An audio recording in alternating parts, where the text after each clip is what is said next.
1 2 3 4 5 6 7 8 9 10 11 ऐसे जाने गिनती करते चले जाइएगा ना तो दुनिया में 57 मुस्लिम देश हैं। 57। पूरी आबादी इस दुनिया में मुसलमानों की है 190 करोड़, 1.9 बिलियन।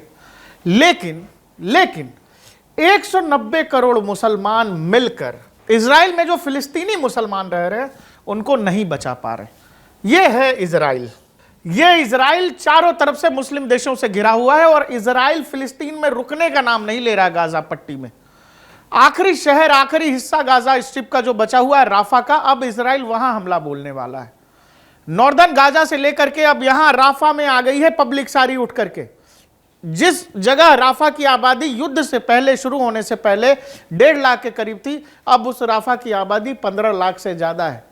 और राफा के दरवाजे पर इजरायली सेना खड़ी है, कह रही है कि हमास के जो बचे हुए बटालियन हैं हम उनको खत्म करेंगे, यहां से निकलो। दुनिया भर के मुसलमान और मुस्लिम देश केवल भाषण दे रहे हैं, केवल जमा खर्ची कर रहे हैं, लेकिन ये फिलिस्तीनी कैसे बचेंगे? उनको बचाने के लिए कोई आगे नहीं आ रहा है। ईरान भूल जाइए, सऊदी अरबिया भेज जाइए, टर्की भूल जाइए, ये जो बड़े बड़े खलीफा बनते हैं ना, इन सबको भूल जाइए, क्योंकि नारकीय जीवन जीने को मजबूर हैं फिलिस्तीन के मुसलमान। अक्टूबर में इजराइल के अंदर जो कुछ हमास ने किया, उसके बाद से इजरायली फोर्सेस लगातार गाजा में हमलावर है। इतना ज्यादा गोला बारूद है और इतना मलबा है कि लोग ये कह रहे हैं, रिपोर्ट्स ये बता रही हैं कि अगले 14 साल तक 100 ट्रक मिलकर के भी वहां का मलबा साफ नहीं कर पाएंगे। और वहां पर 20 लाख आबादी ऐसा जीवन व्यतीत कर रही है। और अब आप आगे देखिए, जो मैं आपको दिखाने जा रहा हूं, यहां इजिप्ट है, ये इधर जॉर्डन है, यहां पर सीरिया है, और यह गाजा स्ट्रिप, इतना सा गाजा स्ट्रिप, ये इतना सा, और यहां अब से सारी आबादी यहां पर है। ये आबादी, इजराइल दरवाजे नहीं खोल रहा है, अपने बॉर्डर नहीं खोल रहा है कि यहां से जो पब्लिक है वो इधर चली जाए। जो पीड़ित जनता है, जनता परेशान है, कीड़े मकोड़ों से जिंदगी हो गई है, इतने में रहना पड़ रहा है। जो गाजा स्ट्रिप 40 किलोमीटर, आप समझ लो क्या है मामला, 40 किलोमीटर लंबाई वाले पैच में जब पूरी आबादी 20 लाख की रह रही होगी, उसी आबादी को 1.5 किलोमीटर में रहना पड़ रहा है, तो क्या हालत हो जाएगी आप समझ लो। ये ठीक वैसा है कि जिस कमरे में 1 बेडरूम फ्लैट है, लेकिन उस 1 बेडरूम फ्लैट में एक साथ 25-30 लोगों को रख दिया जाए तो क्या हालत होगी। ये ठीक वैसा मामला है। और दुनिया भर के मुसलमान बस जमा खर्ची कर रहे हैं, दुनिया भर के मुस्लिम देश बस भाषणबाजी कर रहे हैं, ये कर देंगे वो कर देंगे, लेकिन जो मानवीय सहायता होनी चाहिए, ले भाई, इजिप्ट मुस्लिम देश है, अपने दरवाजे नहीं खोल रहा है। जॉर्डन मुस्लिम देश है, अपने दरवाजे नहीं खोल रहा है, और फिलिस्तीन की जनता परेशान है। इतना सा है गाजा, इतना ही सा है। ये देख लीजिए, यहां राफा, ये नॉर्दर्न गाजा, इसकी पूरी लंबाई है 40 किलोमीटर। 1 घंटा 8 मिनट में ये पूरी लंबाई नाप दी जाती है, और इसी में पूरी आबादी रह रही थी वॉर से पहले। और जो कुछ हमास ने 7 अक्टूबर को इजराइल के अंदर किया, उसी दिन ये तय हो गया कि इजराइल गाजा को नहीं छोड़ेगा।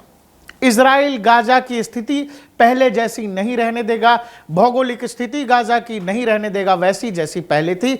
इजराइल ग्रेटर इजराइल बना लेगा, और वही मुहिम चल रही है। इजराइल तब तक नहीं रुकने वाला है जब तक वो जो चाहता है उसको हासिल नहीं कर लेता है। इजराइल ने क्या किया, 7 अक्टूबर की घटना के बाद इजराइल ने ये नॉर्दर्न गाजा के हिस्से से मारना शुरू किया। अब यहां से जनता यहां, यहां से यहां, अब सारी जनता यहां। आप ये देख लो, ये पूरा लैंड एरिया इतना है राफा शहर का, 64 स्क्वायर किलोमीटर का, और प्री वॉर कितना है पॉपुलेशन, 2,75,000, और करंट पॉपुलेशन ये करीब 1 महीने पहले की रिपोर्ट है। अब वहां पर आबादी कम से कम 15 से 16 लाख की आबादी है, जो केवल राफा शहर में। राफा से सटा हुआ ये इजिप्ट का हिस्सा है, यहां इजिप्ट है, यहां से इजिप्ट शुरू हो जाता है, लेकिन इजिप्ट अपने दरवाजे नहीं खोल रहा है। बात अब यह है कि जो मानवीय सहायता होती है, जो यूएन के अलग अलग मिशंस भेजते हैं, जो मानवीय सहायता, वो भी राफा नहीं पहुंच पा रहे, क्योंकि मिस्र अपना बॉर्डर नहीं खोल रहा है। भाई आप लोग रहनुमा हो मुसलमानों के, आप लोग बात बड़ी बड़ी कर रहे हो फिलिस्तीन के मुसलमानों के लिए, लेकिन कोई भी मिडिल ईस्ट का देश जो इजराइल से जिसके बॉर्डर सटते हैं वो अपने बॉर्डर खोलने को तैयार नहीं है। और जो लोग बॉर्डर नहीं खोल रहे हैं, जो देश बॉर्डर नहीं खोल रहे हैं, उन पर दुनिया भर के ये जो ओआईसी है, आपने सुना होगा, बड़ी बड़ी बातें होती हैं ओआईसी के नाम पर, बड़ी कहानी है ओआईसी को लेकर। 57 देशों का समूह है ओआईसी, और उसमें से कोई एक ऐसा ताकतवर देश नहीं है जो ये कह सके कि भाई मिस्र को दरवाजे खोलने पड़ेंगे। कोई नहीं, सबने उनको अपने हाल पे छोड़ दिया है। इजराइल की समस्या क्या है? इजराइल की समस्या यह है कि वो हमेशा के लिए हमास की समस्या को मिटा देना चाहता है, और उसने तय कर रखा है कि हमास का आखिरी जवान जब तक रहेगा तब तक वो इस युद्ध को नहीं रोकेगा। जो कुछ 7 अक्टूबर को इजराइल के अंदर हुआ, उसी दिन यह तय हो गया था कि इजराइल आगे क्या करने वाला है। हर बार इजराइल यही करता है, और इजराइल ने जो सोचा है, जो युद्ध के बाद वो हासिल करना चाहता है, जब तक वो कंप्लीट नहीं होगा, गाजा में इजराइल के वार नहीं रुकने वाले हैं। आप ये देख लो, आप समझ लो कि यहां पर 15 लाख की आबादी कैसे रह रही होगी एक छोटे से इलाके में, जो आबादी पहले इस पूरे इलाके में रह रही थी। हालिया खबर यह है कि इजराइल ने 40 दिनों के युद्ध विराम का ऑफर दिया है हमास को, कि हम 40 दिन तक युद्ध रोकना चाहते हैं, सीज फायर करना चाहते हैं, लेकिन इसके बदले जो 253 होस्टेज बनाए गए थे, हमास के पास आज भी जो लोग होस्टेज हैं, उन होस्टेजेस को छोड़ना पड़ेगा, उन बंदियों को हमास को रिलीज करना पड़ेगा, और इसके बदले इजराइल के पास भी जो हमास के लड़ाके हैं, इजराइल उनको रिलीज करेगा। अभी इस पर बात विमर्श चल रहा है, बातचीत चल रही है। हमास का डेलीगेशन कतर पहुंचा है, कतर में जाके वहां बातचीत चल रही है। लेकिन इससे पहले नेतन्याहू जो कह रहे हैं वो आप समझ लीजिए कि हमास इस डील पर माने या ना माने, हमास इस डील पे तैयार हो जाता है तो भी इजराइल तैयार है, लेकिन अगर हमास इस डील को नहीं मानेगा तो इजराइल क्या करेगा वो भी आप देख लीजिए। इजराइल के 40 दिनों के युद्ध विराम की पहल के बाद, उस ऑफर के बाद, दुनिया भर के देश जो मिडिल ईस्ट के देश हैं, मुस्लिम देश भी हैं, वो सब मिलकर के हमास के लोगों को ये समझाने लगे कि भाई ये अच्छा ऑफर है, इसको मानो। लेकिन हमास के लोग सोच रहे हैं, हमास जैसे आतंकी संगठन को ये सोचना चाहिए, वो जिस फिलिस्तीन के नाम पर लड़ाई लड़ रहा है, वो जिस गाजा की लड़ाई लड़ रहा है, उसी गाजा की लड़ाई में वहाँ के आम लोग, आम शहरी और मासूम बच्चों की जान जा रही।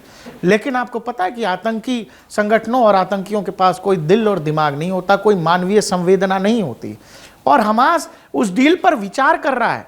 बावजूद इसके नेतन्याहू ये कह रहे हैं कि हमास अगर इस डील को मान लेता है तो भी इजरायली फोर्स राफा में घुसेगी, नहीं मानता है तो भी इजरायली फोर्स राफा में घुसेगी। मतलब ये कि चाहे जो हो, इजरायली फोर्सेस राफा में एंटर करने जा रही हैं। नेतन्याहू ये बता रहे हैं कि राफा से लगातार वहां के जो नागरिक रह रहे हैं, वहां पर जो लोग रह रहे हैं, उनसे जगह खाली करवाई जा रही है। नेतन्याहू ने साफ साफ कहा है कि जब तक आखिरी बटालियन हमास की जिंदा है, जब तक हमास का आखिरी आतंकी जिंदा है, जब तक इजराइल अपने युद्ध के गोल नहीं प्राप्त कर लेता है, इजराइल नहीं रुकेगा। तो सवाल है कि बात केवल इजराइल की जिम्मेदारी की नहीं है। इजराइल तो वो लड़ाई लड़ रहा है जो 7 अक्टूबर को उसके साथ हुआ, और साथ ही इजराइल ये तय कर देना चाहता है कि 7 अक्टूबर की घटना जो उसके साथ हुई, भविष्य में ऐसा ना हो सके। वो अपने नागरिकों और अपने देश की लड़ाई लड़ रहा है। लेकिन जो लोग दुनिया में मुसलमानों के रहनुमा बनना चाहते हैं, वो देश जो मुसलमानों के खलीफा बने घूरते हैं, उन मुसलमानों की नज़र में, उन मुस्लिम देशों की नज़र में फिलिस्तीन में रह रहे मुसलमानों की जीवन की क्या कीमत है? वो मुसलमान क्या कर रहे हैं? क्या उनकी इतनी हैसियत नहीं कि वो इजराइल पर दबाव बना सके? क्या उनकी इतनी हैसियत नहीं कि फिलिस्तीन में जो लोग रह रहे हैं, जो मुसलमान रह रहे हैं, उन तक जरूरी कपड़े, जरूरी सामान, जरूरी खाने पीने की चीजें और जरूरी दवाइयां पहुंचाई जा सके?